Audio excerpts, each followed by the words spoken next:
এই দুই মাথা বেল্ট টানা সিস্টেম আছে, বেল্টের আলাদা চেসিস, বেল্ট চেসিস করা আলাদা। এই যে আপনারা দেখতেছেন এই নাট দিয়ে বাইরে হচ্ছে আপনার এই টানা সিস্টেম, এই হচ্ছে টানা সিস্টেম। এই যে টানা সিস্টেম করা,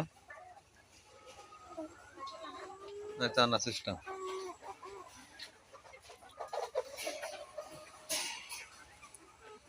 টানা সিস্টেম। নাট দিয়ে বেল্ট এধার ওধার করার জন্য, মানে পাশে পাওয়ার জন্য বেল্টটা ক্লিয়ার থাকে, ক্লিয়ার রাখার জন্য। এ পাশে পাওয়ার জন্য বেল্টটা না, এটা আপনার বাট সাইডে টেনে সুন্দরভাবে দুই মাথায় নাট সিস্টেম করা হয়েছে সুন্দরভাবে। সুন্দরভাবে দেখেন বেল্টগুলো ক্লিয়ার আছে সুন্দরভাবে, এই সব কিছু সেটিং করা রয়েছে।